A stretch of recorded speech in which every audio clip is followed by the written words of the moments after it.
Now I am going to explain this problem. In this problem, there is a uniform disk of radius capital R. It is uniformly charged with a surface charge density sigma.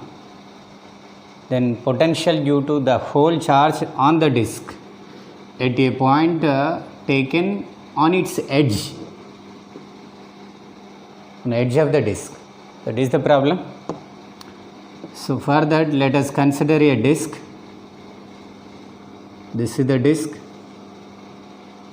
Its radius is R. This is the center. Center is the O and radius is R, and this is also R. And it is charged. This is charged, uniformly charged. It is uniformly charged. Surface charge density is sigma. To know the electric potential due to this whole disk at one of the points taken on its edge, let us take one point on its edge. This is the point P taken at edge. Now I am going to find the potential due to this whole charge at this point here. For that, so we should divide this disk into small elements. That elements are like this. So if it is the one small element, it looks like a small rod, thin rod. If this rod makes some theta angle with this diameter line, this is the small element. It looks like a thin rod, and that thin rod length, let it be capital L. So this is theta. Draw a normal line onto this length of the rod L from the center. This is the 90 degrees normal line. Now this is the adjacent side, hypotenuse. This is r cos theta. Similarly, this is also r cos theta. Simply from that diagram, L is equal to 2r cos theta. That is the length of that elementary rod. But we cannot write directly electric potential due to this charged rod at this point. We cannot write. But we should again divide the rod into small elements. So this is the one of the small elements of the rod. This is the small element. This element length is dx and its distance is x from this point. This is x. Now we can write the potential of that small element. Potential of small element at point P.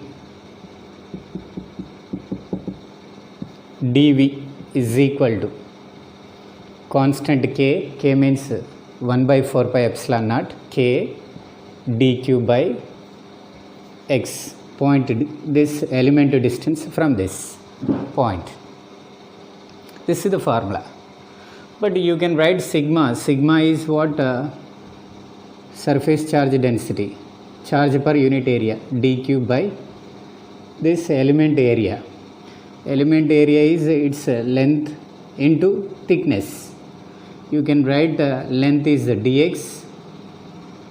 If its thickness is some t, that is t. Thickness is t. Now the potential due to that element, dV equal to k dq. From this you can write sigma t dx by x.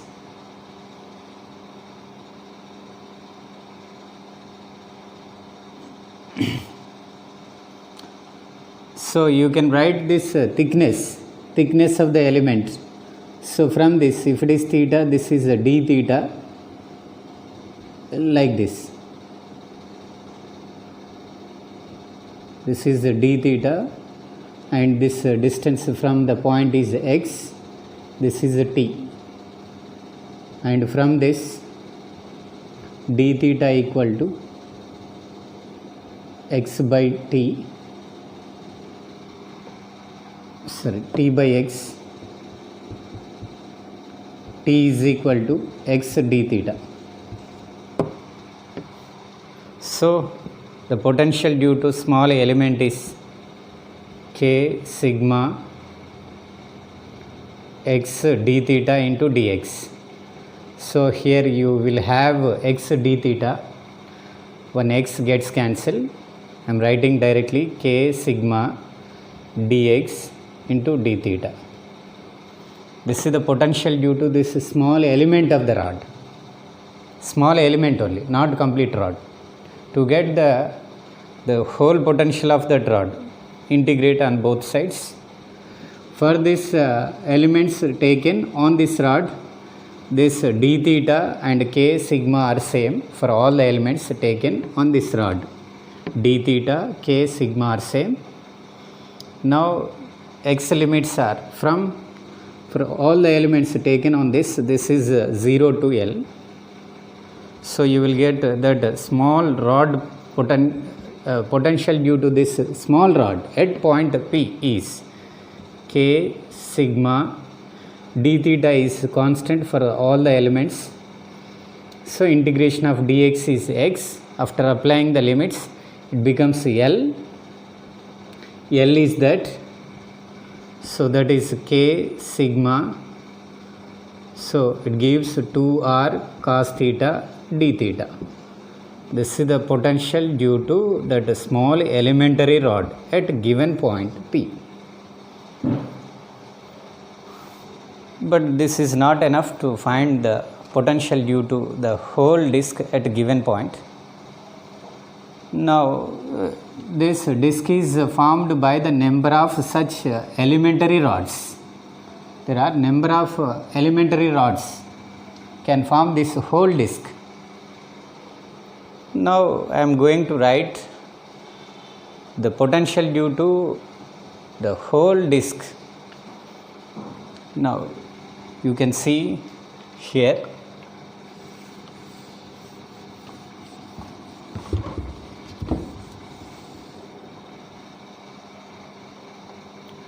already we got potential due to that elementary rod.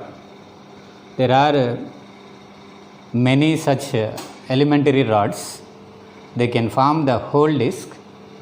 So the potential due to the whole disk is equal to integration of the potential due to that small rods. You can write this is the integration of this k sigma 2r cos theta d theta. Limits for theta for this side minus pi by 2 and this side plus pi by 2, minus pi by 2 to plus pi by 2. These are the limits for angle theta.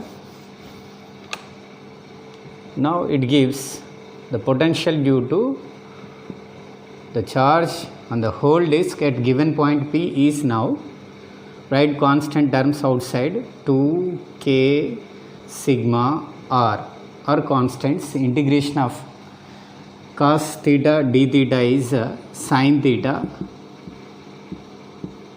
minus pi by 2 to plus pi by 2.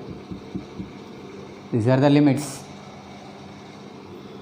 Now it gives 2k sigma, k is you can write 4 pi epsilon naught, 1 by 4 pi epsilon naught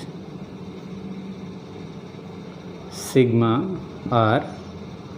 So apply the limits, sin pi by 2 minus sin of minus pi by 2, again plus sin pi by 2.